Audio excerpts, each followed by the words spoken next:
Itinapon si Trina sa kalsada ng sarili niyang anak. Pinalaya sa gitna ng bagyo dahil sa amoy ng isda at kasinungalingang pagnanakaw. Piliin mo, Paulo. Ako o ang nanay mong amoy squatter? Ang malupit na sumbat ng manugang na nagpapakasa sa sayaman niya. Mula sa pagiging martir, muling babangon ang reyna para bawiin ang lahat. Makakabangon pa ba ang mga nagtaksil kapag nalaman nila kung sino talaga ang inang tinapakan nila? Mamili ka, Paulo. Ako o ang nanay mong amoy isda? Isang malamig at pamilyar na boses ang nagpatigil sa pag-ikot ng mundo. Just give me more time, sweetheart. I'll find a way para mapaalis siya nang hindi tayo masisira sa media. Sa labas ng pinto ng marangyang silid na yon, nakatayo si Trina. Ang kanyang panginginig ay hindi dahil sa lamig ng hangin sa pasilyo, kundi sa matinding pananakit ng kanyang mga tuhod na pilit niyang tinitiis. Sa kanyang mga magagaspang at sugatang kamay, mahigpit niyang hawak ang isang kahoy na bandehado. Sa ibabaw nito ay ang umuusok pang tinolang manok. 3 oras siyang nagtiyaga sa mainit na kusina. Tinitiis ang usok at hapdi ng paso sa balat para lamang maipagluto ang paboritong sabaw ng kanyang kaisa-isang anak.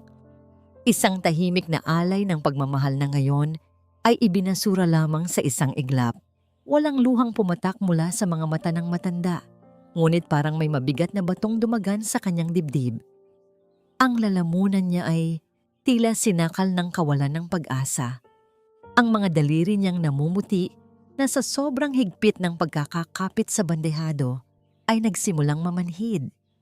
Ang pamilyar na pasilyo ng mansyon na ipinatayo mula sa kanyang pawis at dugo ay biglang naging isang dayuhang lugar.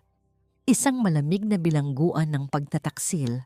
Pinagmasdan niya ang kanyang refleksyon sa makintab na sahig na gawa sa marmol. Nakita niya ang isang alila, hindi isang ina. Bumukas ang pinto ng walang babala. Bumungad si Cynthia, suot ang kanyang mamahaling bestida na gawa sa seda. Kumunot ang noo nito nang makita ang biyenan. Bago pa man makapagsalita si Trina, isang mapanlinlang na ngiti ang sumilay sa labi ng manugang.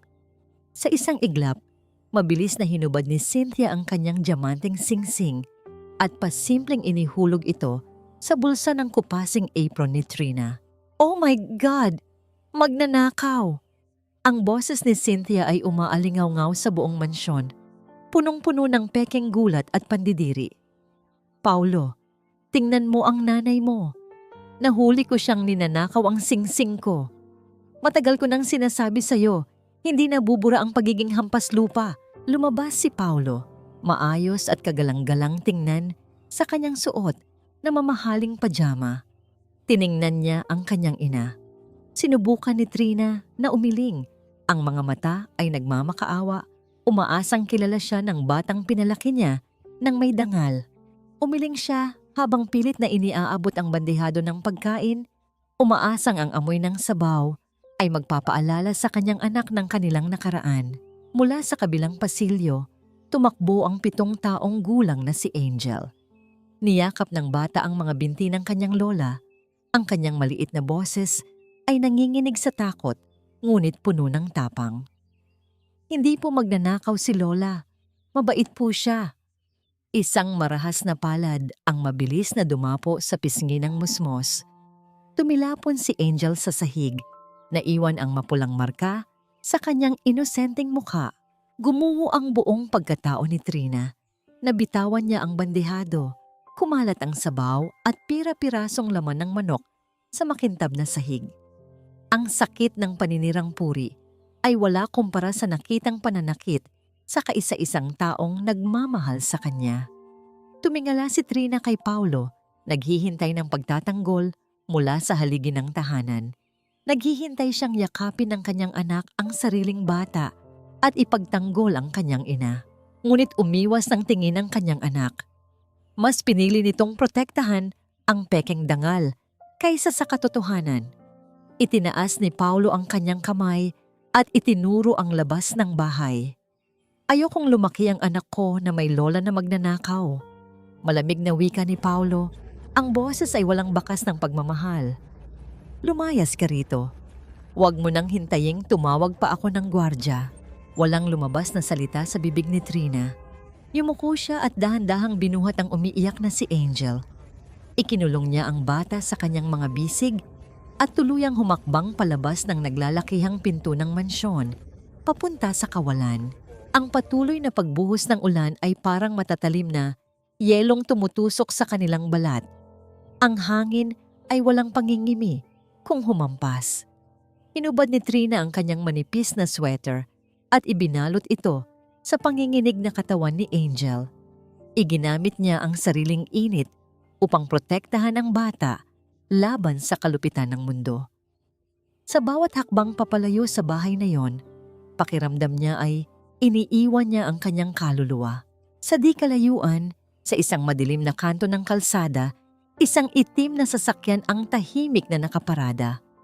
Ang mga ilaw nito ay bahagyang tumatagos sa dilim ng ulan, tila isang tahimik na saksi sa nangyayaring kawalang katarungan.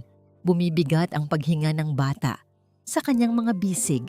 Nagsisimulang manlamig ang mga kamay ni Angel at ang pag-iyak nito ay unti-unting nauuwi sa mahihinang ungol. Tumingala si Trina sa madilim na kalangitan. Ang patak ng ulan at sariling luha ay naghalo sa kanyang mukha. Tama ba ang naging pagmamahal ko? O ang mismong sakripisyo ko ang lumikha ng halimaw na nagtapon sa akin ngayon?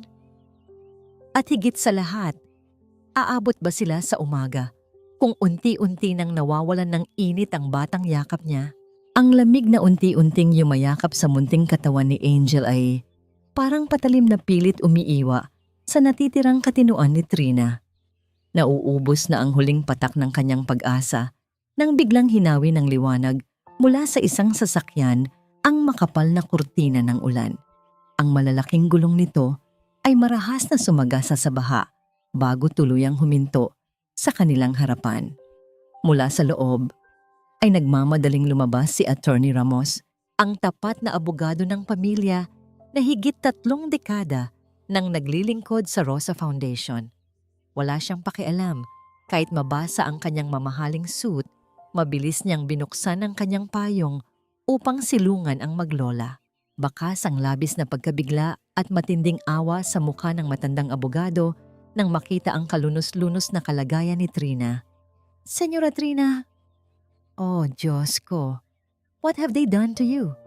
Pumasok na po kayo sa kotse, bilis. Naghihintay na ang doktor sa hotel. Nanginginig ang boses ni Attorney Ramos dahil sa matinding galit sa sinapit ng ginang.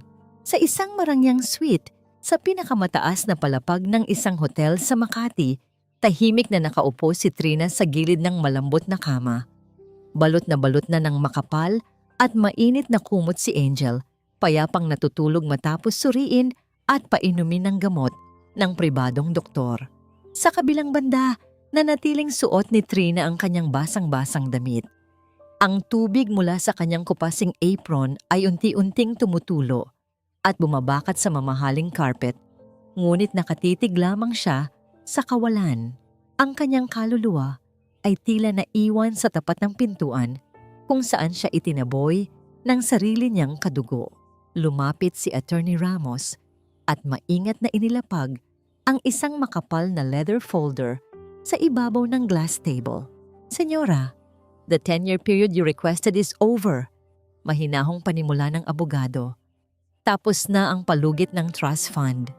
Umaasa kayong matututo si Paulo na maging isang mabuting tao kapag hinayaan niyo siyang pamunuan ng kumpanya habang kayo ay nagmamasid sa kusina.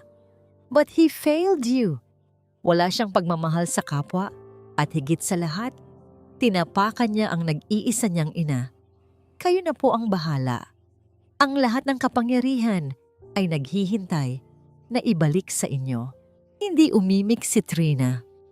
Unti-unti niyang inilipat ang kanyang paningin sa mukha ng kanyang apong si Angel. Sa ilalim ng mainit na ilaw ng kwarto, mas malinaw na nakita ng ginang ang pasa sa pisngi ng musmos. Ang nakasusuyang kulay lila sa inosenteng balat ng bata ay nagpagising sa naghihingalong diwa ng ina. ang lahat ng sakit at pagtataka kung bakit siya nagawang itapon ni Paulo ay napalitan ng isang malamig at gumagapang na galit. Dahan-dahan niyang iniabot ang mainit na tsaa na inihanda ng abogado. Nakakadurog ng puso ang larawan ng kanyang mga kamay, magagaspang, puno ng kalyo, at bitak-bitak dahil sa isang dekada ng paghuhugas ng pinggan at pagkukuskus ng sahig para paglingkuran ang kanyang manugang. Ang mga kamay na ito, na bumuhay at nagtaguyod kay Paulo mula sa pagbebenta ng isda, ay nakahawak ngayon sa isang makinis at gintong tasa. Isang tahimik na patunay ng kanyang mga isinakripisyong walang nakakita at walang nagpahalaga. Sa pagkakataong yon, tumayo si Trina. Dahan-dahan niyang hinubad ang basang apron na naging simbolo ng kanyang pagiging alipin sa sarili niyang mansyon at hinayaan itong bumagsak sa sahig. Kinuha niya ang makapal na silk robe ng hotel at isinuot ito. Kasabay ng pagkakabalot ng sutla sa kanyang giniginaw na katawan ay ang tuluyang paglisan ng mahina at martir na si Trina.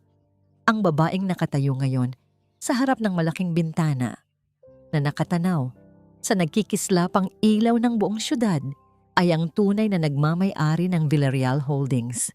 Hindi ko na kayang maging bulag salve. Kalmado ngunit may diin ang bawat salitang lumabas sa bibig ni Trina. Ang sobrang pag-ibig ko ang sumira kay Paulo. At ang pag-ibig ko rin ang aayos sa kanya. Kahit na kailangan ko siyang durugin para matuto. Sa kabilang bahagi ng lungsod, siguradong mahimbing ang tulog ni Cynthia sa kanyang malambot na kama. Marahil ay nananaginip na ang sakim na manugang tungkol sa gaganaping eksklusibong tea party bukas kasama ang mga asawa ng kongresista. Walang kamalay-malay sa napakalaking dilubyo na paparating upang lunurin ang lahat ng kanyang kasinungalingan. Tahimik na inalis ni Trina ang takip ng gintong pluma.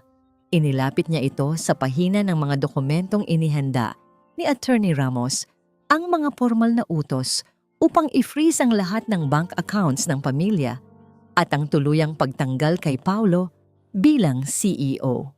Walang pag-aalinlangang idiniin ni Trina ang dulo ng pluma sa papel. Ang pulang tinta ay unti-unting kumalat sa puting dokumento. Tila dugong nagseselyo sa kamatayan ng kahariang inakala ni na Paulo at Cynthia na kanila. Ang mapupulang labi ni Cynthia ay walang patid sa pag-ukit ng pekeng ng ngiti habang nakaupo sa isang eksklusibong restaurant sa Bonifacio Global City. Sa bawat pag-angat ng mga mamahaling kristal na baso ng champagne, mas lalong tumataas ang tingin niya sa kanyang sarili. Pinalilibutan siya ng mga asawa ng senador at malalaking negosyante. At ngayon, pakiramdam niya ay isa na siyang ganap na reyna. Ipinagmamalaki niya ang malaking diamanteng singsing sa kanyang daliri. Walang bakas ng konsensya na ninakaw niya lamang ito at ibinintang sa kanyang biyenan kagabi. It is so exhausting to maintain the standard of our household, ladies. Marte at nagmamalaking wika ni Cynthia, ang boses ay sadyang nilalakasan upang marinig ng lahat sa kanilang mesa. Lalo na kung may mga taong pilit ibinababa ang level ng pamumuhay natin dahil sa kanilang nakaraan. But thank God, I finally got rid of the garbage in our mansion last night. Wala nang amoy palengke sa bahay ko. Nagtawanan ng kanyang mga kaibigan. Pumupuri sa kanyang tapang na pangalagaan ang pangalan ng pamilya. Nang dumating ang isang formal na waiter upang iabot ang bill na umaabot sa 200,000 piso para sa kanilang marangyang pananghalian, buong pagmamayabang na inilabas ni Cynthia ang kanyang itim na credit card. Ibinigay niya ito nang hindi man lang tinitingnan ng halaga. Isang kilos ng taong sanay sa walang hanggang yaman. Ngunit bumalik ang waiter pagkalipas ng ilang sandali. Ang kanyang mukha ay seryoso at magalang na inilapag pabalik ang card sa mesa. I apologize for the inconvenience, ma'am. Pero decline po ang card ninyo. Tumigil ang pag-uusap sa mesa. Ang mga matang kanina ay puno ng paghanga ay biglang napalitan ng mapanghusgang mga titig. Namula ang buong mukha ni Cynthia, ang kanyang leeg ay pinagpawisan ng malamig. Mabilis niyang kinalkal ang kanyang pitaka. Nanginginig ang mga daliring naglabas ng 3 pang magkakaibang credit card. Ibinigay niya ang lahat sa waiter. Pilit na pinapanatili ang pilit na tawa. Ngunit makalipas ang ilang minuto, parehong sagot ang ibinigay sa kanya. Walang ni isang card ang gumana. Lahat ay naka-freeze. Nagsimula ang mga bulungan sa paligid. Ang mga asawa ng politikong kanina ay pumupuri sa kanya ay unti-unting lumalayo. Iniisip na baka isang malaking panlilin lang ang pagkatao ni Cynthia. Sa labis na pagkabigla at pagkataranta, nabitawan ni Cynthia ang kanyang sikat na designer bag. Bumagsak ito sa sahig at nagkalat ang mga gamit niya. Mabilis na lumapit ang isa pang waiter upang tulungan siya.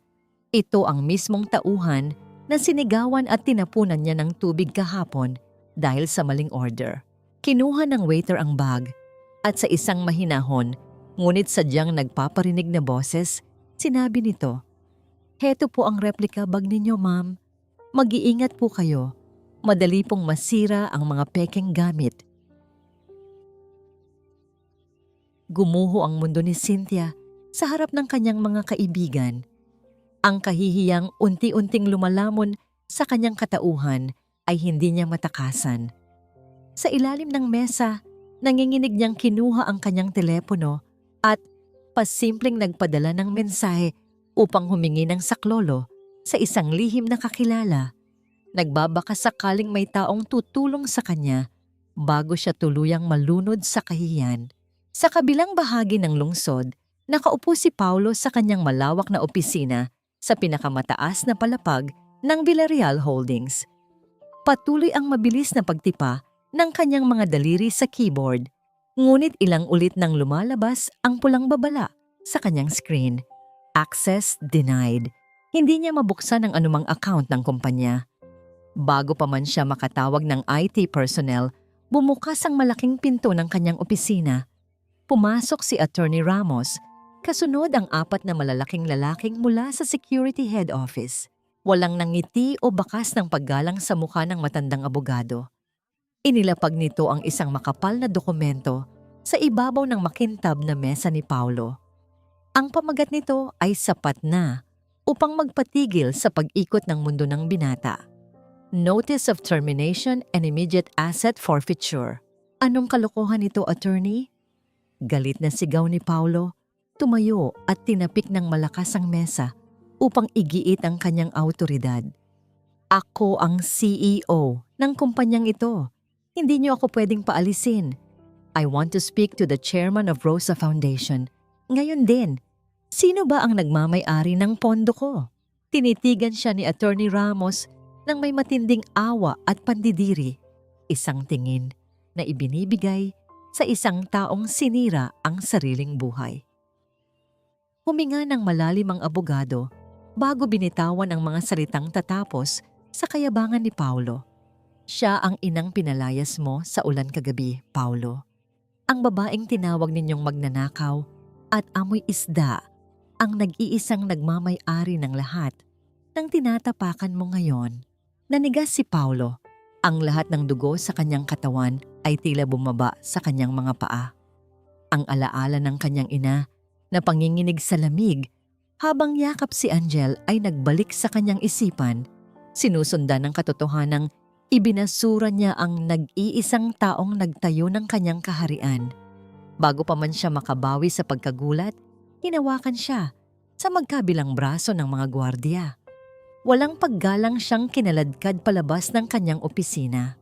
Nanghihina ang kanyang mga tuhod habang hinihila siya sa pasilyo. Bawat empleyadong nadadaanan nila, mula sa mga sekretarya hanggang sa mga janitor, ay nakatayo at nakatingin. Ang mga matang iyon ay hindi na puno ng paggalang, kundi ng pagkaawa at pagkutya. Wala siyang nagawa, kundi iduko ang kanyang ulo habang nilalabas siya ng gusaling inakala niyang pag-aari niya. Ang pakiramdam ng daan-daang matang tumatagos sa kanyang napakababang kalagayan ay isang sumpa na hindi niya malilimutan. Ang mabigat na bakal na gate ng mansyon sa Forbes Park ay walang awang sumara, tuluyang nagkulong sa lahat ng alaala ng karangyaan ni na Paulo. at Cynthia. Ang mga gwardyang dati ay yumuyuko sa kanila, ay siya ring walang awang nagtulak sa kanila palabas sa utos ng mga bagong tagapamahala ng Rosa Foundation. Wala silang naisalba, walang mamahaling sasakyan, walang mga alahas, at walang ni isang piraso ng damit maliban sa mga suot nila ng araw na yon. Ang kanilang mga figura ay parang mga aninong pinalayas sa sarili nilang palasyo. Napadpad sila sa isang maliit at inuamag na paupahang kwarto sa pinakaloob-looban ng isang squatter sa Maynila. Ang amoy ng kanal at nabubulok na basura ay malayang pumapasok sa sirang bintana, humahalo sa maalinsangang hangin. Habang pinagmamasdan ng marumi at makipot na paligid, hindi napigilan ni Cynthia ang sarili. Nagsimula siyang magwala, nandidiri, at hindi makapaniwala sa lalim ng kanilang binagsakan. Ugh! Ang baho! Hindi ako pwedeng tumira sa ganitong klaseng basurahan. Bulyaw ni Cynthia. Ang kanyang muka ay namumula sa galit habang ipinapagpag ang laylayan ng kanyang mamahaling damit na nasagi sa maruming pader. Hinarap niya ang asawa at walang habas na idinuro ito. Pilit na inililipat ang lahat ng sisi sa sitwasyon. Wala kang kwentang lalaki, Paulo. I gave up my comfortable life for you. Tapos heto ang ibibigay mo sa akin? Sana pala hindi na lang ako nagpakasal sa anak ng isang hamak na tindera ng isda. Ang laking pagkakamali. Wala kang kwenta kung wala ang pera ng pamilya mo.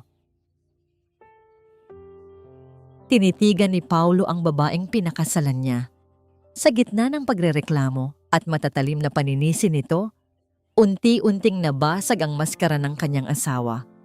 Nakita niya ang totoong kulay ni Cynthia, isang babaeng walang ibang minahal, kundi ang kanyang pera, estado, at ang ilusyon ng pagiging perpekto. At habang pinapakinggan niya ang masasakit na salita nito, na sadyang ginagamit upang manipulahin siya at iparamdam na siya ang pinakamasamang asawa, kusang bumalik sa kanyang gunita ang imahe ng kanyang ina. Naalala ni Paulo ang tahimik na pagtitiis ni Trina, ang paglalaban ng kanilang mga damit gamit ang sariling mga kamay habang sila ay natutulog sa malambot na kama. Naalala niya ang mainit na sabaw na pilit nitong inihahain kahit na iniinda na nito ang pananakit ng mga buto. Ang pag-ibig ng kanyang ina ay buo at walang kondisyon, samantalang ang babaeng nasa harap niya ngayon ay kinamumuhian siya nang mawala ang kanyang yaman. Tila nakikisama ang kalangitan sa kanilang pagdurusa, nagsimulang bumagsak ang ulan. May isang siwang sa kinakalawang na yero ang nagpapatulo ng maitim na tubig patungo sa mismong gitna ng kanilang higaan. Kumuha si Paulo ng isang lumang piraso ng tape na nakita niya sa sahig at pilit na idinikit ito sa butas upang pigilan ang pagtulo. Ngunit dahil sa alikabok at basang kisame, mabilis itong natuklap. Ang maruming tubig ay tuluyang pumatak sa kanyang paboritong puting polo. Unti-unting nilalamon ng itim na mantsa ang huling piraso ng kanyang karangyaan. Wala siyang nagawa, kundi ang mapayuko sa labis na panliliit sa sarili. Sa kabilang banda, pasimpleng tumalikod si Cynthia mula sa asawa. Kinapa at inayos niya ang pagkakakubli ng isang maliit na pelus na supot sa ilalim ng kanyang panloob na damit. Mahigpit niya itong hinawakan, isang lihim na nakatago mula kay Paulo na tila ba huling barahan ng sakim na babae para sa sarili nitong kaligtasan. Dahil sa labis na pagod, panghihina ng sikmura at bigat ng dibdib, bumagsak ang katawan ni Paulo sa manipis at matigas na kutsyon. Hindi na niya kinaya ang bigat ng araw at tuluyang nakatulog ng mahimbing. Umaasang paggising niya ay isang masamang panaginip lamang ang lahat. Sa kalagitnaan ng gabi at sa ilalim ng tahimik na kadiliman, dahan-dahang tumayo si Cynthia. Hindi man lang niya tinapunan ng tingin ang natutulog na asawa. Binitbit niya ang nag-iisang maliit na bag ng kanyang mga alahas at tahimik na humakbang palabas ng marupok na pinto. Iniiwan ang lalaking minsan niyang tinawag na asawa sa gitna ng kawalan at gutom.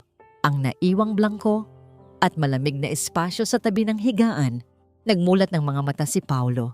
Ang malamig na espasyo sa kanyang tabi ay tahimik na nagkumpirma ng kanyang pinakamasamang kinatatakutan. Wala na si Cynthia.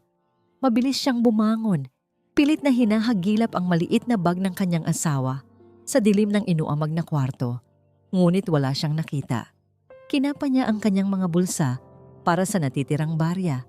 Subalit maging iyon ay tinangay ng babaeng nangako sa kanya ng pag-ibig sa hirap at ginhawa. Sa gitna ng marumi at mabahong squatter, naiwan siyang mag-isa, ipinagpalit sa kaunting barya at alahas.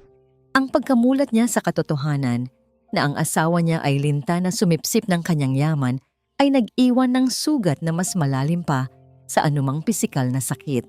Sa isang tagong kwarto sa Maynila na amoy usok at kalawang, nakaupo si Cynthia sa harap ng isang kilalang kontrabandista ng mga mamahaling bato.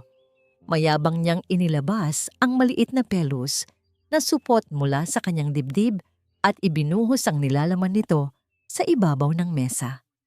Kuminang ang diamanteng singsing na ninakaw niya sa mansyon.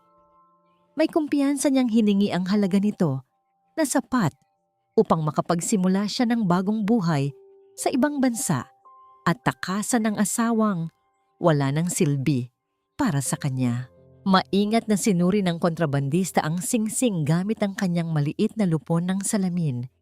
Makalipas ang ilang sandali, padabog niyang inihagis pabalik ang alahas sa mesa at ngumisi ng mapang uyam. Peke ito. Walang kwenta ang basurang dinala mo rito. Nanlaki ang mga mata ni Cynthia. Ang kanyang sakim na puso at pagkahumaling sa ilusyon ng karangyaan ang mismong sumira sa kanya. Ang ninakaw niya upang ipain kay Trina ay isa lamang palang replika. Bago pa man siya makapagsalita at makipagtalo, walang abisong bumukas nang marahas ang pintuan ng kwarto. Pumasok ang mga armadong alagad ng batas, dala ang warrant of arrest na lihim at maingat na inayos ni Attorney Ramos. Pilit na pumiglas si Cynthia. Sumigaw siya. Nagpupumiglas habang hinihila ang kanyang mamahaling sapatos sa magaspang na semento. Ngunit tuluyan na siyang pinusasan para sa kasong pandaraya, pagnanakaw at pamimeke ng mga dokumento sa pananalapi. Ang reyna ng panlilinlang ay nahulog sa sarili niyang patibong. Samantala, nagpapagala-gala si Paulo sa may init at maalikabok na kalsada ng syudad. Wala siyang pera, walang kaibigan, at walang matakbuhan. Ang kanyang puting polo, na nooy simbolo ng kanyang kapangyarihan, ay nababalot na ngayon ng putik at mantsa. Ang matinding sikat ng araw ay tila pinarurusahan ang bawat hakbang niya, habang ang kanyang sikmura ay patuloy sa pag-ikot dahil sa matinding gutom. Wala pa siyang kinakain mula pa nang palayasin sila sa mansyon.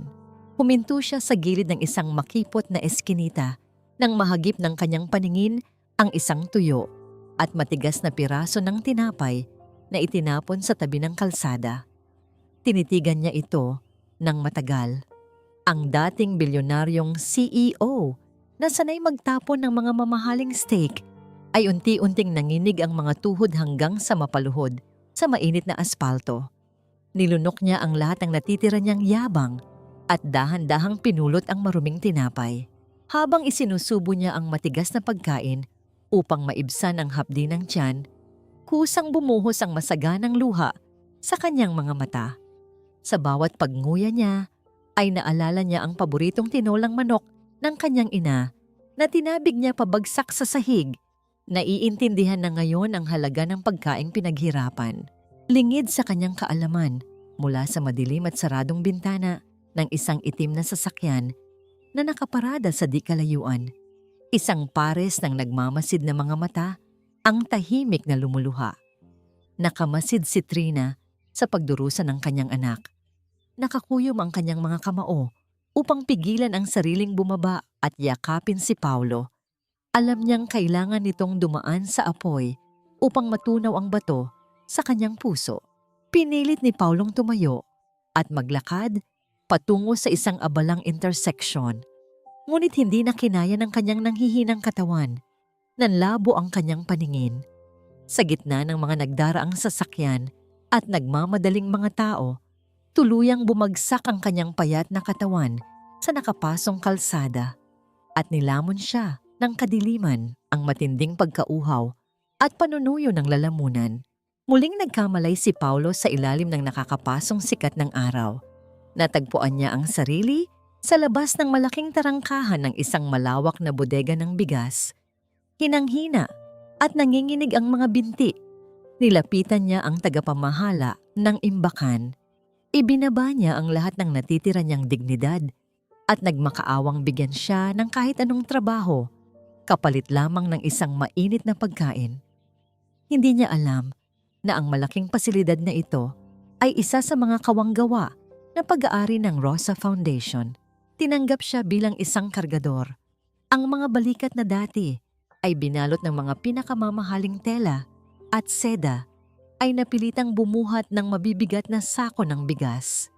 Sa bawat pag-angat niya ng kargamento, ang magaspang na sako ay kumukis-kis sa kanyang balat hanggang sa mag-iwan ito ng mga sugat. Ang mainit na dugo ay unti-unting kumalat at bumakat sa kanyang maruming damit. Ngunit kailangan niyang magpatuloy. Bawat hakbang ay tila may pabigat na bakal. Isang mabigat na paalala ng bigat ng kanyang mga kasalanan at kayabangan. Hindi nagtagal, namukhaan siya ng ilang mga trabahador. Nakilala nila ang mukha ng nag-viral na dating bilyonaryo na napatalsik sa pwesto. Sa halip na tulungan, sinimulan siyang kutyain ng mga ito. Sinasadya nilang banggain ang kanyang balikat habang nagbubuhat siya hanggang sa mawalan siya ng balanse at bumagsak ang kanyang tuhod sa magaspang na semento. Walang lumabas na salita ng paglaban o reklamo mula kay Paulo. Kinagat niya ang kanyang ibabang labi. Tinanggap ang sakit at pang-aalipusta dahil alam niyang mas masahol pa rito ang kalupitang ginawa niya sa sariling ina. Dahan-dahan siyang bumangon. Sa kanyang pagtayo, nahagip ng kanyang paningin ang isang butil ng bigas na nahulog mula sa sako patungo sa lupa. Maingat niyang pinulot ang maliit na butil. Inilagay ito sa gitna ng kanyang nagdurugo at nangungalyong palad. Sa pagtitig niya sa butil na yon, tila ba nakita niya ang bawat patak ng pawis at luha ng kanyang inang si Trina. Naunawaan niya ngayon kung gaano kahirap ang bawat sentimong kinita nito mula sa pagtitinda ng isda at paglalaba. Mga sentimong walang awa niyang winaldas at ikinahiya para lamang sa huwad na paggalang ng matataas na tao. Mula sa malayo, sa likod ng madilim na salamin ng isang nakaparadang sasakyan, patuloy ang pag-agos ng luha ni Trina habang pinagmamasdan ang pagdurusa ng anak. Tahimik na nagtanong si Attorney Ramos kung nais na ba nitong itigil ang paglalagay sa binata sa ganitong parusa. Umiling si Trina nang may buong pagpapasya. Kailangang masunog ng araw ang balat ni Paulo at masugatan ang mga kamay nito upang matutunan nito ang halaga ng buhay na pinili nitong talikuran. Pagsapit ng dapit hapon, isang matandang babae na nagluluto sa kusina ng bodega ang nagmamasid kay Paulo mula sa malayo. Ang kanyang mga mata ay nagtataglay ng isang kakaibang pag-unawa. Tila ba may kilala siyang lihim tungkol sa pagkatao ng dating bilyonaryo na hindi pa nahahayag sa lahat. Hinihingal at basang-basa ng pawis, napasandal si Paulo sa isang tumpok ng mga sako. Isang matinding pangangati ang naramdaman niya sa kanyang dibdib na sinundan ng isang malakas at walang tigil na pag-ubo. Ginamit niya ang kanyang nanginginig na kamay upang takpan ang kanyang bibig. Nang alisin niya ito, nanlaki ang kanyang mga mata habang unti-unting nanlalambot ang kanyang buong katawan. Ang matingkad na pulang marka ng dugo sa kanyang palad. Ang bawat hakbang ni Trina sa loob ng masikip at maalinsangang pasilyo ng kulungan ng lungsod ay tila nagpapatigil sa oras. Ang tunog ng kanyang mga sapatos sa semento ay nagbibigay ng kakaibang awtoridad, isang malaking kontras sa paligid na amoy kalawang, panis na pagkain at pagsisisi. Ang mga gwardya ay mabilis na nagbibigay daan sa kanya. Batid ang kapangyarihan ng babaeng ngayon ay nakasuot ng isang simpleng asul na damit na gawa sa mamahaling lino. Ang kanyang buhok ay maayos na nakapusod at ang kanyang mga mata ay tila dalawang lawa ng yelo na walang anumang emosyon. Sa likod ng maruming rehas at makapal na salamin, bumungad ang isang figura na halos hindi na makilala. Si Cynthia ay nakaupo sa isang sementadong upuan. Ang kanyang dating makintab at maayos na buhok ay tila pugad na ng mga ibon dahil sa gulo at ang kanyang mukha ay maputla at puno ng mga dumi. Wala na ang mga mamahaling alahas at ang mapangaping tingin. Nang makita niya si Trina, biglang nanumbalik ang ningning sa kanyang mga mata. Ngunit hindi ito ningning ng pagsisisi, kundi ng desperasyon at panibagong panlilinlang. "Nanay! Nanay! Salamat at dumating kayo." Ang sigaw ni Cynthia, ang kanyang boses ay nanginginig at pilit na naglalambing habang kinakalos ang bakal na rehas. "Patawarin niyo po ako, nanay. Nagkamali lang po ako ng akala. Alam ko pong maawain kayo. Hindi niyo po hahayaang mabulok ang manugang niyo sa ganitong kaduming lugar. Utang na loob niyo na po sa pamilya. Ilabas niyo na ako rito. Magbabago na po ako, pangako." Nanatiling nakatayo si Trina. Ang kanyang katawan ay hindi man lang gumagalaw sa harap ng madamdaming pag-arte ng kanyang manugang. Tinitigan niya si Cynthia ng diretso sa mga mata, isang titig na tumatagos sa lahat ng kasinungalingan nito. Hindi siya nagsalita agad. Hinayaan niya munang mapagod ang manugang sa pag-iyak at pagmamakaawa. Ang bawat luhang pumapatak mula kay Cynthia ay tila mga lason na wala nang bisa sa puso ni Trina. "Akala mo ba, Cynthia, sapat na ang salitang patawad para mabura ang 10 taon ng pagtrato mo sa akin na parang basahan?" Ang mahinahon ngunit nakakapanindig balahibong wika ni Trina. Ang bawat salita ay may bigat ng isang hatol. "Akala mo lahat may presyo. Akala mo ang dangal ay nabibili ng mga diamante at pekeng pangalan. Pero ang dangal ng isang ina, ang dangal na tinapakan ninyo sa gitna ng ulan, iyon ang bagay na kailanman ay hindi ninyo mabibili ng kahit anong yaman." Tumigil ang paghagulgol ni Cynthia. Ang kanyang mukha ay dahan-dahang nagbago mula sa pagmamakaawa patungo sa isang nakakatakot na galit nang ma-realize niyang hindi siya bibigyan ng kalayaan. "Anong klaseng ina ka? Hahayaan mo ang pamilya mo na maghirap? Mamamatay ako rito. Wala kang puso." Isang manipis at mapait na ngiti ang sumilay sa labi ni Trina. Hindi siya natinag sa mga mura at sigaw ng babaeng dati ay kinatatakutan niya. Bago siya tuluyang tumalikod, dahan-dahan niyang inilabas mula sa kanyang bag ang isang maliit at murang bote ng pabango. Ang uri ng pabangong ginagamit ng mga tindera sa palengke upang itago ang amoy ng pawis pagkatapos ng maghapong pagtatrabaho. Inilapag niya ito sa ibabaw ng maliit na butas sa ilalim ng salamin para hindi mo malimutan ang amoy na dinala mo sa buhay namin. Ang huling hirit ni Trina, ang bote ng pabango ay naging isang tahimik na simbolo ng pagbabalik ng lahat ng panlalait ni Cynthia sa sarili nitong pagkatao. Habang naglalakad palayo si Trina, ang silid ay napuno ng histerikong tawa at sigaw ni Cynthia, isang tunog ng isang taong tuluyan ng nilamon ng sariling kadiliman. Paglabas ni Trina sa gate ng kulungan, ang sariwang hangin ay tila isang gantimpala. Ngunit bago pa man siya makahinga ng malalim, mabilis na tumunog ang kanyang telepono sa loob ng kanyang bag. Ang pangalan ni Attorney Ramos ang lumabas sa screen. Pagkasagot pa lang ni Trina, naramdaman na niya ang bilis ng pintig ng kanyang puso sa kaba nang marinig ang nababahalang boses ng abogado. "Senyora, kailangan niyo pong pumunta rito ngayon din." Ang bungad ni Ramos, ang boses ay puno ng pag-aalala. Si Paulo, dinala siya sa emergency room. Bumagsak po siya sa kalsada at ayon sa doktor, kritikal ang lagay niya dahil sa sobrang pagod at komplikasyon sa baga. Ang mahigpit na pagkakahawak ni Trina sa kanyang telepono. Ang lahat ng kanyang pagtitigas ng loob ay tila biglang natunaw, pinalitan ng isang matinding takot na baka huli na ang lahat para sa kanyang anak. Ang bawat tibok ng makina na nagbabantay sa puso ni Paulo ay tila isang babala sa loob ng masikip at maingay na charity ward ng ospital.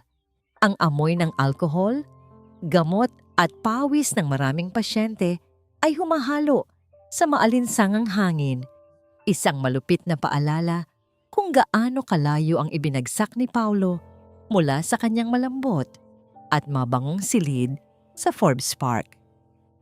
Dito, ang bawat hininga ay isang pakikibaka at ang bawat pasyente ay isa lamang numero sa listahan ng mga dukha.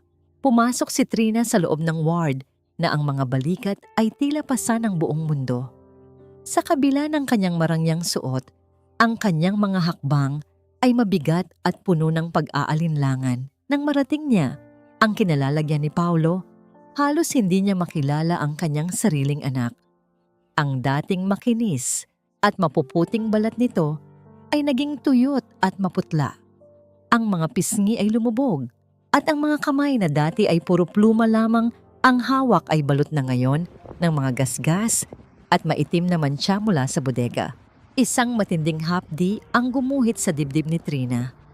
Ang lahat ng galit at paninindigan na ipakita sa kanyang anak, ang hirap ng buhay ay biglang natunaw nang makita ang manipis na dibdib ni Paulo na hirap sa pag-angat dahil sa malubhang impeksyon sa baga.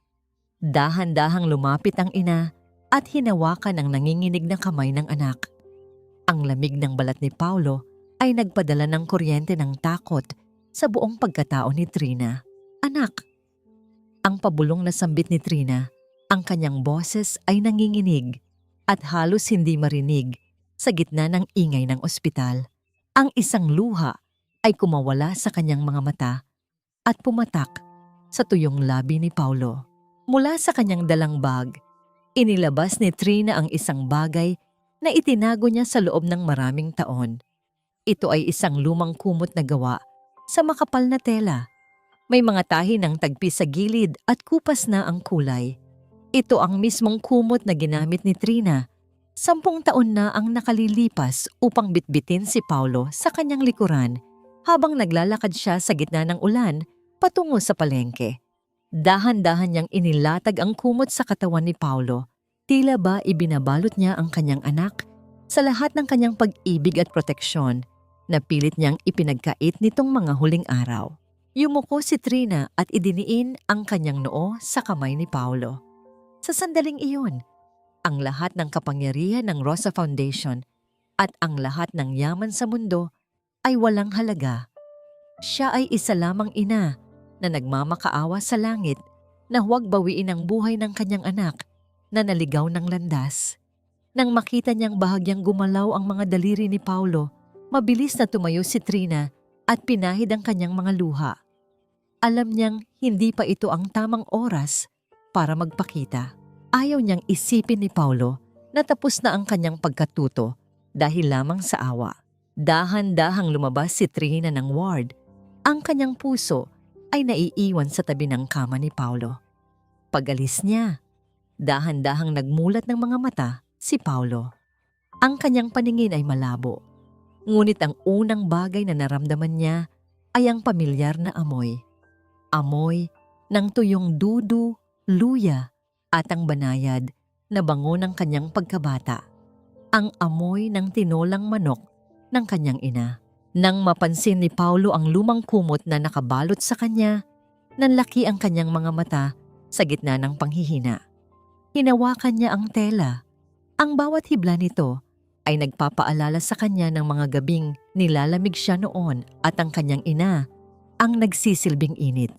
Napagtanto niya na sa kabila ng kanyang kawalang hiyaan, sa kabila ng pagtatapon niya sa kanyang ina, sa gitna ng bagyo, narito pa rin ito. Tahimik na nagbabantay, tahimik na nagmamahal, na puno ng hikbi ang kinalalagyan ni Paulo. Isinubsob niya ang kanyang mukha sa lumang kumot at hinayaan ang kanyang sariling maging mahina. Ang sakit ng kanyang mga baga ay wala kumpara sa bigat ng pagsisisi na ngayon ay tuluyan ng dumudurog sa kanyang puso. "Nanay, patawad." Ang mahinang ungol ni Paulo sa gitna ng kanyang pag-iyak, habang ang kanyang mga kamay ay mahigpit na nakakapit sa tanging alaala ng kanyang tahanan. Sa halip na bumalik sa marangyang buhay na maaari niyang makuha sa isang tawag lamang, pinili ni Paulo na lakarin ang landas ng tunay na pagsisisi. Matapos lumabas sa ospital, dala ang kanyang nanlalambot pang katawan, ngunit may matibay na paninindigan. Tinuntun niya ang isang tahanan para sa mga matatandang inabandona ng kanilang pamilya. Ang Bahay Pag-asa, isa sa mga tahimik na proyektong itinataguyod ng Rosa Foundation. Dito, hindi siya nagpakilala bilang dating CEO. Nagpresenta siya bilang isang voluntaryong tagapaglinis, isang taong handang gumawa ng pinakamabababang trabaho nang walang anumang kapalit na sahod.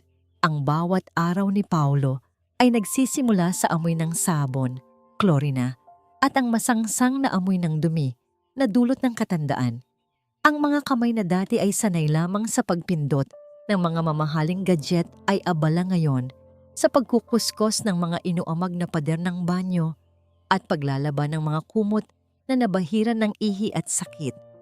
Hindi naging madali ang bawat sandali. Ang kanyang mga tuhod ay madalas manginig sa pagod at ang kanyang mga sugat sa balikat ay muling bumubuka dahil sa bigat ng mga gawaing bahay. Ngunit sa tuwing nararamdaman niya ang hirap, iniisip niya ang bawat patak ng pawis ng kanyang inang si Trina at ang sakit sa kanyang katawan ay nagiging isang uri ng gamot para sa kanyang nagkasalang kaluluwa. Isang hapon, inatasan si Paulo na pakainin ang isang matandang babaeng nagngangalang Lola Berta. Ang matanda ay kilala sa pagiging masungit at madalas na pagwawala dahil sa kanyang lumalalang sakit sa pag-iisip. Habang maingat na inilalapit ni Paulo ang kutsara ng mainit na sarsa sa bibig ng matanda, bigla itong nagalit. Sa isang marahas na galaw, tinabig ni Lola Berta ang mangkok. Ang mainit na sabaw ay tumilapon at bumasa sa dibdib ni Paulo. Habang ang mangkok ay gumulong sa sahig, lumilikha ng isang malakas na ingay bago tuluyang tumahimik sa sulok. Sa halip na magalit o sumigaw, nanatiling kalmado si Paulo. Dahan-dahan siyang lumuhod sa sahig upang pulutin ang mga natirang pagkain. Habang nililinis niya ang kalat, dahan-dahan niyang hinawakan ang nanginginig na kamay ni Lola Berta at binigyan ito ng isang tapat at malambot na ngiti. Ang kanyang mga mata ay walang bakas ng pagkamuhi, kundi puno ng pag-unawa. "Ayos lang po, Lola. Pasensya na po kung masyadong mainit ang pagkain," mahinahong wika ni Paulo, habang maingat na pinapahiran ang dumi sa damit ng matanda. Tumingala siya sa malayo. Ang kanyang boses ay tila isang dalangin na puno ng pait. "Sana mapatawad ako ng nanay ko. Ako ang pinakamasamang anak sa mundo dahil hinayaan ko siyang maranasan ang lahat ng hirap na ito. Pero ngayon, gagawin ko ang lahat para maging karapat-dapat muli sa pagmamahal niya." Sa kabilang bahagi ng pasilyo, nakatayo sa isang madilim na sulok si Attorney Ramos. Hawak niya ang kanyang telepono, tahimik na kinukunan ng video ang bawat kilos ni Paulo. Ipinadala niya ang video kay Trina na nooy nasa kanyang payapang bahay sa Batangas. Habang pinapanood ni Trina ang kanyang anak, na matiyagang naglilingkod sa mga taong kinalimutan na ng mundo, ang kanyang puso ay unti-unting lumalambot. Nakita niya ang pagbabago sa mga mata ni Paulo. Ang dating ningning ng yabang ay napalitan na ng isang malalim at mapagkumbabang katahimikan. Bago matapos ang araw, muling lumapit si Lola Berta kay Paulo. Ang matanda ay tila bumalik sa katinuan sa loob ng ilang sandali. Hinawakan niya ang pisngi ni Paulo at may idinuing na isang nilumot at gusot-gusot na piraso ng papel sa palad ng binata. Ang papel ay may nakasulat na isang address. Ang panulat ay halatang luma na at malabo na ang tinta. Hindi alam ni Paulo kung ano ang ibig sabihin nito, ngunit itinago niya ito ng maayos sa loob ng kanyang bulsa. Eksaktong paglabas ni Paulo sa gusali, bumungad sa kanyang harapan ang sasakyan ni Attorney Ramos. Ang abogado ay bumaba ng may banayad na ngiti. Isang ekspresyong matagal na ring hindi nakikita ni Paulo mula rito. Hindi na kailangang magsalita ng marami ang matandang abogado. Ang bawat hakbang nito patungo sa binata ay nagdadala ng isang mensahe ng pag-asa na matagal nang hinihintay ni Paulo. Handa na siyang makita ka, Paulo. Ang tanging wika ni Ramos. Ang bawat salita ay tumago sa puso ng binata, nagbibigay ng lakas sa kanyang nanghihinang katawan. Sa wakas, ang pinto patungo sa kanyang ina ay muling bumukas. Ang paglalakbay patungo sa Batangas ay hindi naging madali para kay Paulo. Sa halip na sumakay sa isang komportableng sasakyan na may malamig na aircon, hinarap niya ang init ng kalsada at ang alikabok ng mga nagdaraang sasakyan. Wala siyang sapat na pera, kaya nakiusap siya sa mga driver ng truck na nagbibiyahe ng mga pananim. Nakipagsiksikan siya sa likod ng isang luma at umuungol na truck ng gulay, kasama ang mga sako ng sibuyas at kalabasa. Ang bawat lubak sa kalsada ay nagbibigay ng sakit sa kanyang mga bagong galing na sugat, ngunit bawat kirot ay tinanggap niya bilang bahagi ng kanyang penitensya. Nang marating niya ang maliit na bayan sa pampang ng dagat, naglakad pa siya ng ilang kilometro sa ilalim ng tirik na araw. Ang kanyang sapatos ay pudpud na at ang kanyang mga paa ay nagsisimula ng mamaltos, ngunit ang amoy ng dagat at ang sariwang simoy ng hangin ay nagbigay sa kanya ng lakas. Sa dulo ng isang mapayapang kalsada, natagpuan niya ang isang maliit na bahay na gawa sa kahoy at kawayan. Ang paligid nito ay malinis, napapalibutan ng mga namumulaklak na halaman na tila inaalaga ang mabuti ng mga kamay na puno ng pagmamahal. Mula sa malayo, narinig niya ang masayang tawanan ng isang bata. Namataan ni Paulo si Angel na masayang naglalaro sa buhanginan. Ang kanyang balat ay masigla at ang kanyang tawa ay tila musika sa pandinig. Sa tabi ng bata, nakaupo sa isang lumang tumba-tumba si Trina. Ang kanyang ina ay nakasuot ng isang simpleng duster. Ang kanyang mukha ay payapa habang nakatanaw sa abot-tanaw ng dagat. Wala na ang mabigat na aura ng pagiging alila. Pinalitan ito ng isang dignidad na hindi nanggagaling sa yaman, kundi sa katahimikan ng loob. Hindi agad nakagalaw si Paulo. Nanatili siyang nakatayo sa labas ng bakod, nakatitig sa 2 taong pinakamahalaga sa kanya na minsang itinapon ng kanyang kayabangan. Nang mapalingon si Trina at magtagpo ang kanilang mga mata, tumigil ang mundo para sa binata. Dahan-dahang humakbang si Paulo papasok sa bakod. Ang kanyang bawat yapak ay mabigat. Tila ba ang bawat butil ng buhangin ay humihila sa kanya pababa dahil sa bigat ng kanyang pagsisisi.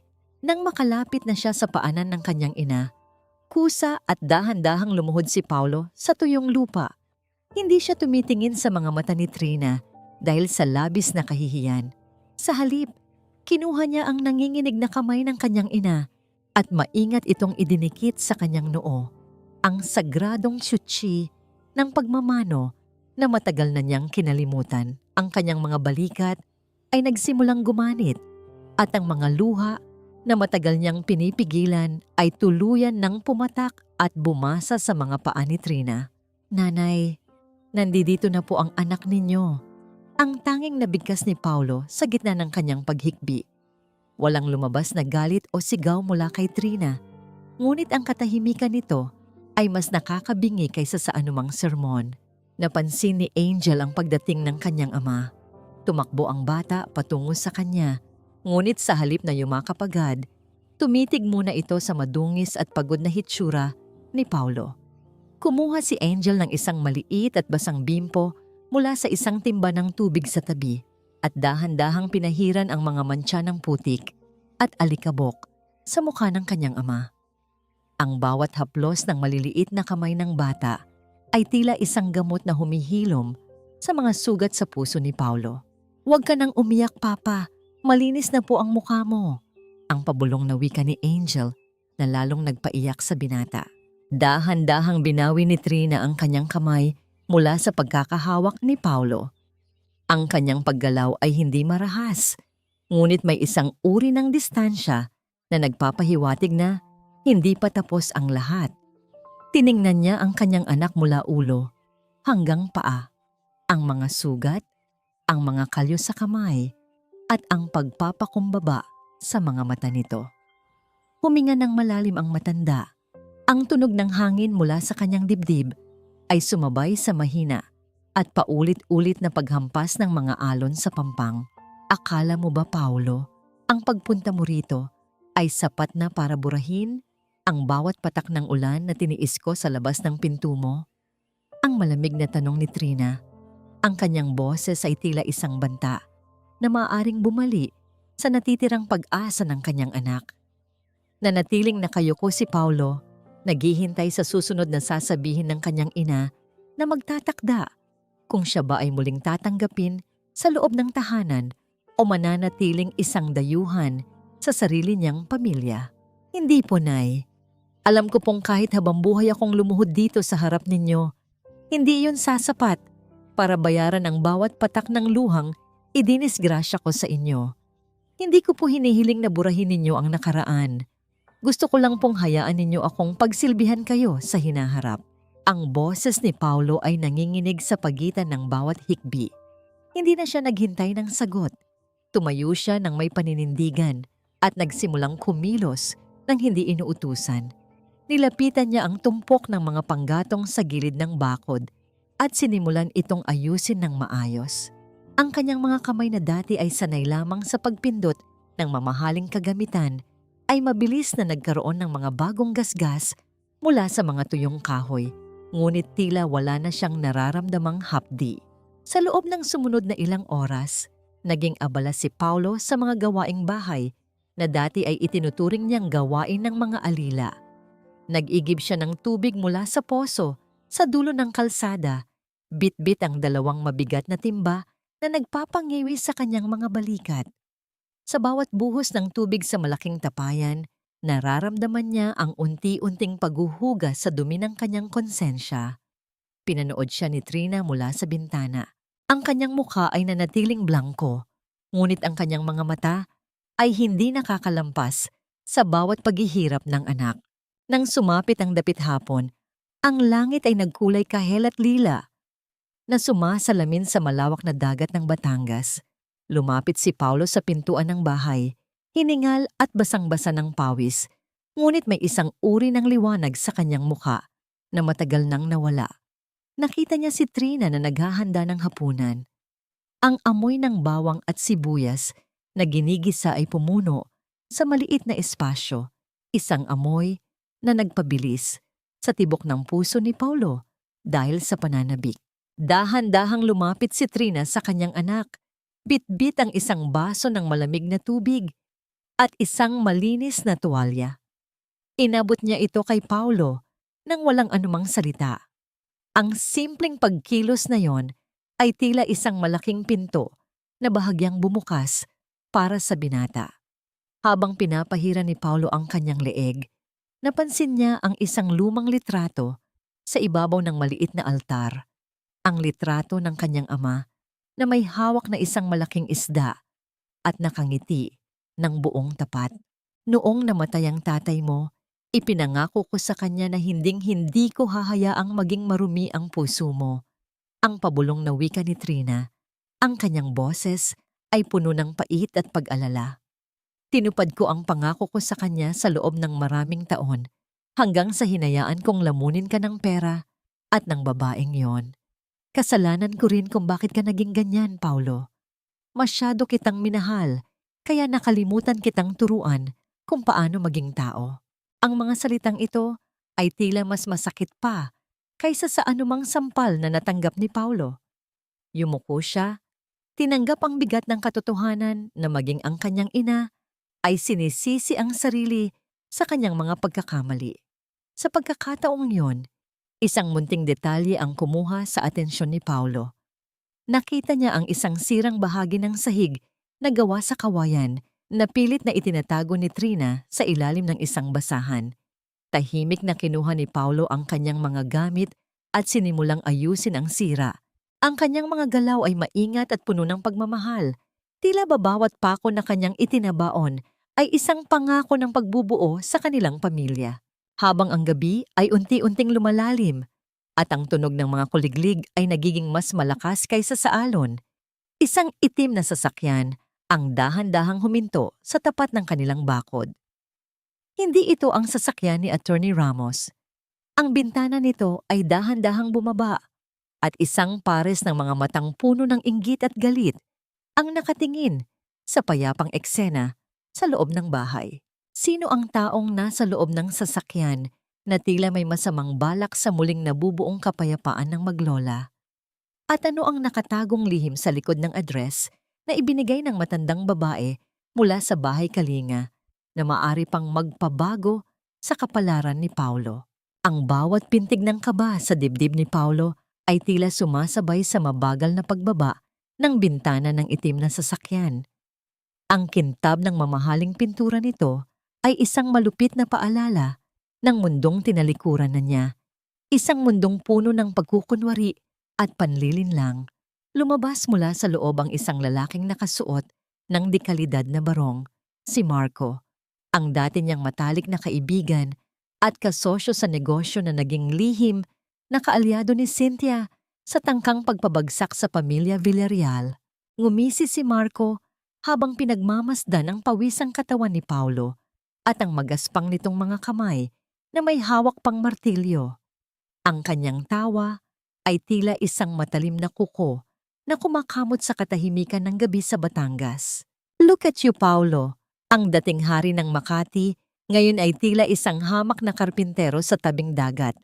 Ang pangungutya ni Marco, ang boses ay puno ng pait at kasiyahan sa kasawian ng iba. Akala mo ba matatago niyo ang katotohanan dito? Alam ni Cynthia ang tungkol sa mga lihim na asset ng tatay mo. Akala niya, nakuha na niya ang lahat. Pero alam kong may itinago pa ang matandang Villarreal na hindi nakasulat sa kahit anong dokumento. Hahakbang sana si Marco papasok sa bakod nang mabilis na humarang si Paulo. Hindi na ito ang Paulo na dumedepende sa mga bodyguard o sa kanyang titulo. Ito ay isang lalaking muling nabuo ang pagkatao sa pamamagitan ng hirap at pagsisisi. Tinitigan niya si Marco ng diretso sa mga mata. Ang kanyang paningin ay matalim at walang bakas ng takot. Wala nang yaman dito, Marco. Ang tanging natitira sa amin ay ang aming dangal na sinubukan ninyong tapakan. Ang mahinahong sagot ni Paulo, ngunit may diing nanginginig sa galit.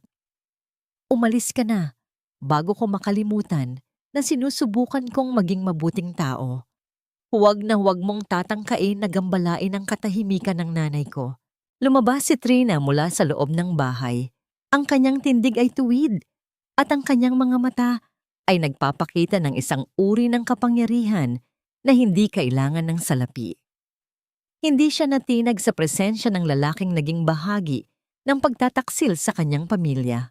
Marco, alam ko kung paano mo niloko si Cynthia sa mga pekeng hiyas na yon.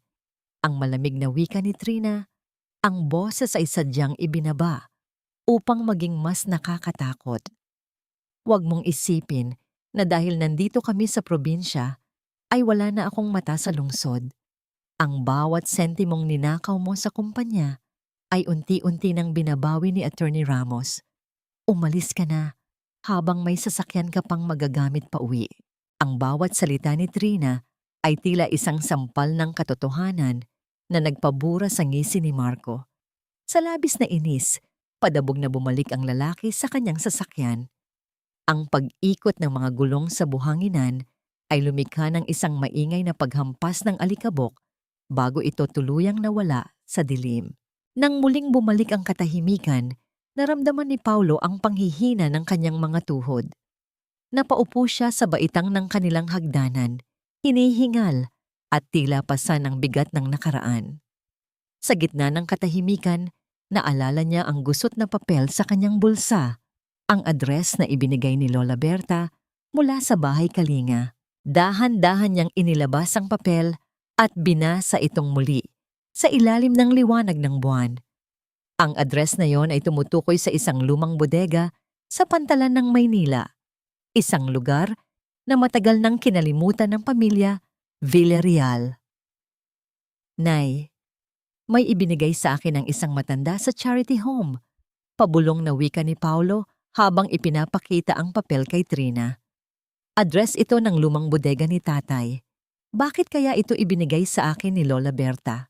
Nanlaki ang mga mata ni Trina nang makita ang address. Ang kanyang nanginginig na kamay ay marahang humawak sa balikat ng anak. Ang lihim na kinalimutan na ng panahon ay tila muling kumakatok sa kanilang pintuan.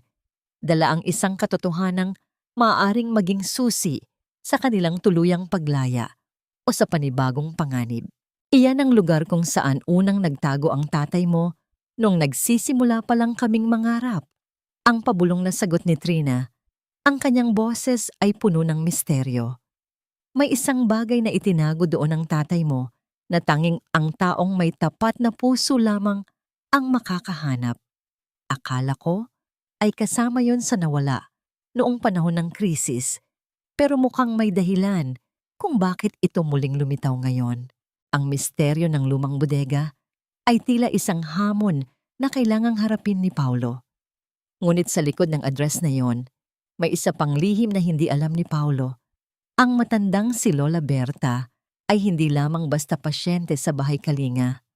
Siya ang dating sekretarya ng kanyang ama na naging saksi sa pinakamalaking sakripisyo ni Trina para sa kinabukasan ni Paulo.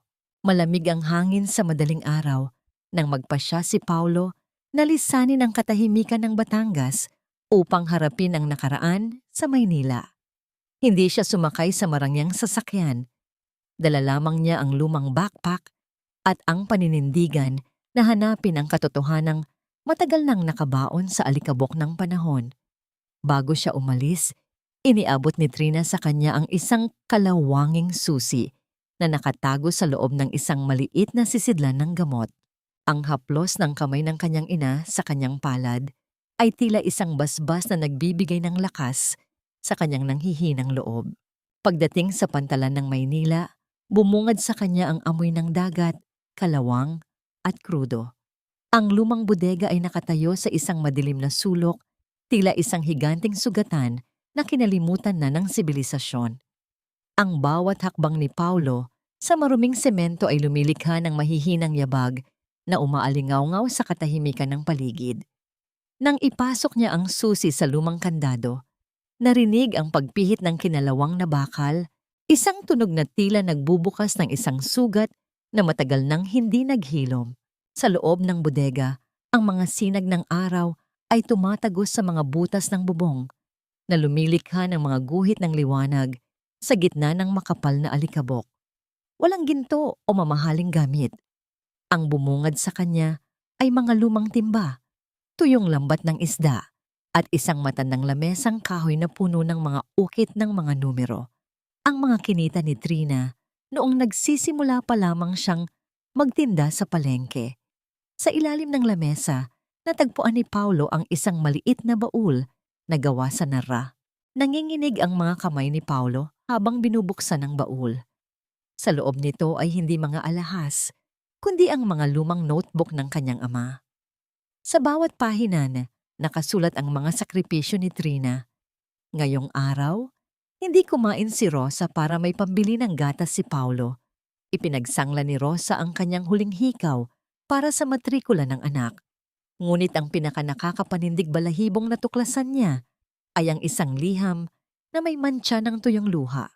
Dito isinalaysay ng kanyang ama na si Lola Berta ang naging saksi ng ibenta ni Trina ang kanyang sariling dugo sa ospital noong nagkasakit ng malubha si Paulo upang may pambayad sa operasyon na nagligtas sa kanyang buhay. Ang bawat salita sa liham ay tila isang latigo na humahampas sa konsensya ni Paulo. Napaluhod siya sa malamig na sahig ng bodega, niyayakap ang mga lumang notebook ng kanyang ama, habang ang kanyang mga hikbi ay pumupuno sa bawat sulok ng silid.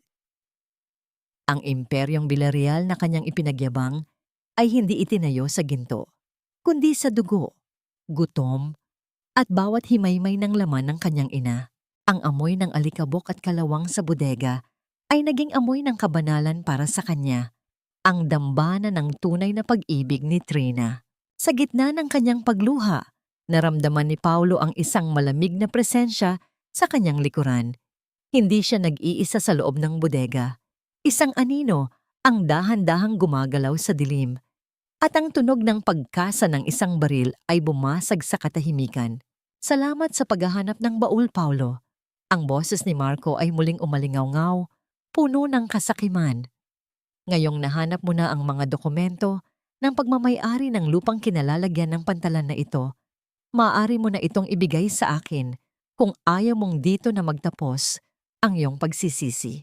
Ang bungad ng baril ay nakatutok ngayon sa dibdib ni Paulo, habang ang katotohanang hawak niya ay hindi lamang tungkol sa emosyon, kundi ang huling piraso ng yaman na nais nakawin ni Marco at ng paksyon ni Cynthia upang tuluyang ubusin ang Rosa Foundation.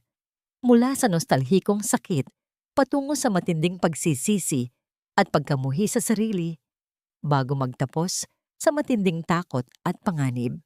Ang pagkakita ni Paulo sa isang maliit na sapatos na gawa sa tela sa loob ng baul, ang kanyang unang sapatos na maingat na itinahi ni Trina mula sa mga tira-tirang tela. Sino ang tunay na nagpadala kay Marco sa bodega, gayong nasa loob ng kulungan si Cynthia? Mayroon pa bang ibang taong nais ubusin ng mga Villarreal? Ang daliri ni Marco na dahan-dahang humihigpit sa gatilyo, habang si Paulo ay nakayakap pa rin sa mga notebook ng kanyang ama, handang mamatay para sa huling alaala ng kanyang pamilya. Ang lamig ng bakal na nakatutok sa kanyang puso. Ang lamig ng dulo ng baril na nakatutok sa kanyang dibdib ay tila walang binatabat sa giniginaw na puso ni Paulo. Sa gitna ng madilim at maalikabok na bodega, hindi natakot ang nangingibabaw sa kanya, kundi isang matinding puot at pagmamahal. Mahigpit pa rin niyang yakap sa kanyang dibdib ang lumang baul, ang mga notebook ng kanyang ama, at ang liham na nagsasabi ng lihim na pagbebenta ng dugo ng kanyang ina. Para kay Paulo, ang mga papel na ito ay hindi lamang titulo ng lupa. Ito ang bawat patak ng buhay ni Trina na kanyang nirestuhan noon. Ibigay mo na sa akin ang baul na yan, Paulo. Huwag mong sayangin ang buhay mo para sa ilang pirasong papel na wala namang silbi sa iyo ngayon. Ang singhal ni Marco, ang kanyang mga mata ay nanlilisik sa kasakiman. Ang nanginginig niyang daliri sa gatilyo ay nagpapakita ng kanyang desperasyon. You're nothing now. Isang hamak na kargador na amoy pawis. Ibigay mo sa akin ang titulo ng pantalan at hahayaan kitang mabuhay. Dahan-dahang tumingala si Paulo. Sa ilalim ng liwanag na tumatagos sa butas na bubong, ang kanyang muka ay kakikitaan ng isang uri ng kapayapaan na hindi kailanman nakita ni Marco noong sila ay nasa rurok pa ng yaman. Mali ka, Marco. Mahinahon ngunit matatag na sagot ni Paulo. Sa kabila ng nagbabadyang panganib, nanatiling kalmado ang kanyang tinig. Hindi lupa ang ipinaglalaban ko rito. Mariin niyang hinawakan ang hawak niyang dokumento habang ang kanyang mga mata ay nanatiling diretso kay Marco. Pinoprotektahan ko ang lahat ng hirap at sakripisyong ibinuhos ng nanay ko. Mga bagay na buong buhay ninyong sinubukang agawin at yurakan. Humugot siya ng mabigat na hininga bago muling nagsalita. Mababa ngunit punong-puno ng paninindigan ang kanyang boses. Kung gusto mo akong patayin, gawin mo. Pero hindi ko kailanman isusuko ang natitirang bagay na nagpapaalala sa akin kung paano manatiling tao sa mundong tulad ninyo. Isang mabilis na hakbang ang narinig mula sa madilim na sulok ng bodega. Ang tunog ng mga sapatos na tumatama sa semento ay sadyang mabagal at puno ng awtoridad. Mula sa anino, lumabas si Trina. Kasunod si Attorney Ramos at ang ilang mga armadong alagad ng batas. Ang mukha ni Trina ay tila isang estatwa ng hustisya, matigas, malamig at walang takot. Ibagsak mo ang baril, Marco. Ang utos ni Trina. Ang kanyang boses ay hindi malakas, ngunit ito ay umaalingaw-ngaw sa bawat sulok ng bodega, tila isang hatol na nagmumula sa langit. Alam na ng lahat ang ginawa ninyong pagnanakaw sa pondo ng Rosa Foundation. Ang mga dokumentong hinahanap mo ay matagal nang nasa kamay ng mga awtoridad. Ang baul na yakap ng anak ko ay naglalaman lamang ng mga alaala ng isang pamilyang sinira ninyo, ngunit muling nabuo dahil sa pag-ibig. Nataranta si Marco.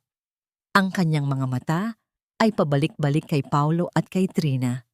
Sa gitna ng kanyang pagkalito, mabilis na kumilos ang mga pulis. Ang tunog ng pagpihit ng mga bakal na posas ay bumasag sa katahimikan ng bodega.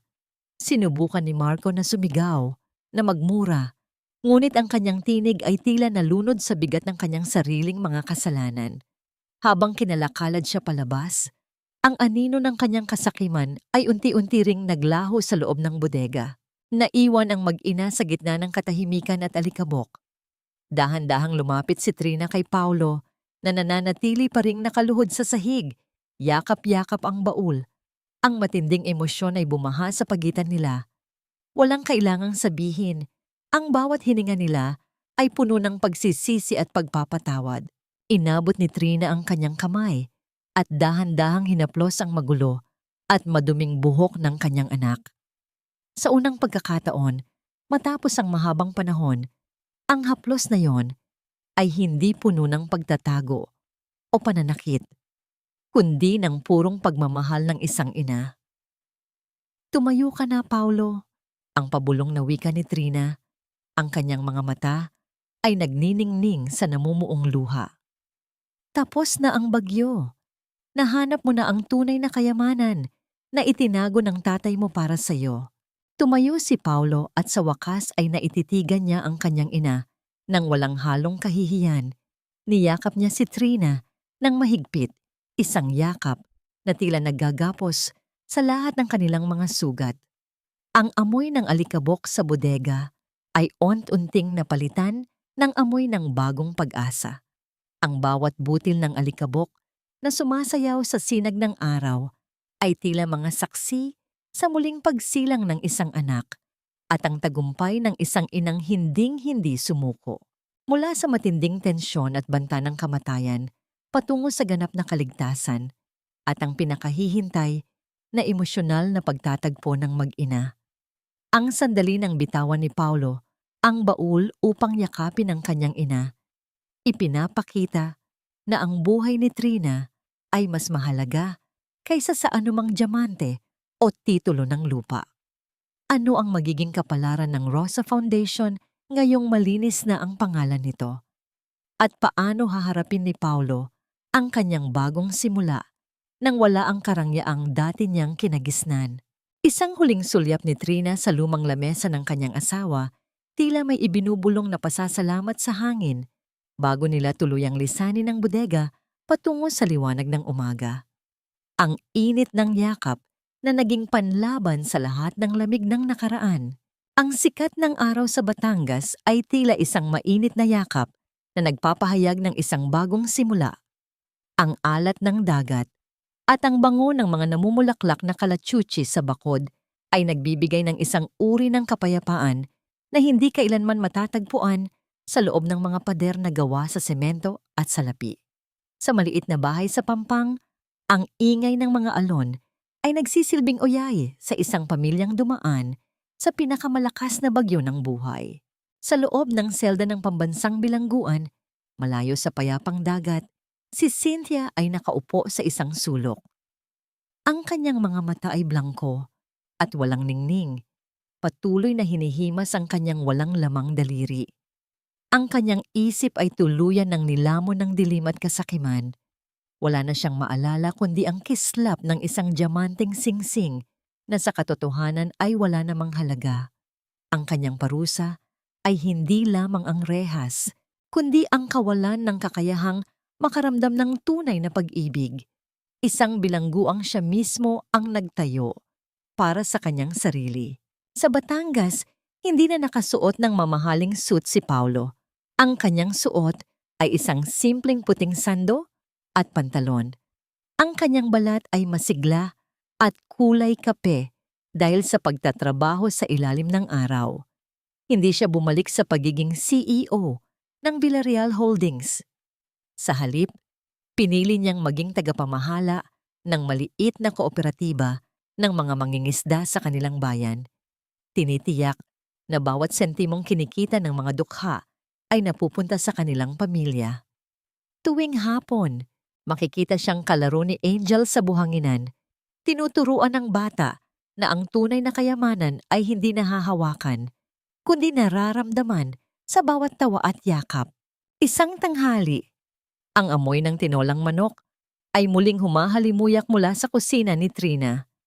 Ang amoy ng sariwang luya, dahon ng sili, at ang tamis ng papayang bagong pitas ay pumupuno sa buong tahanan.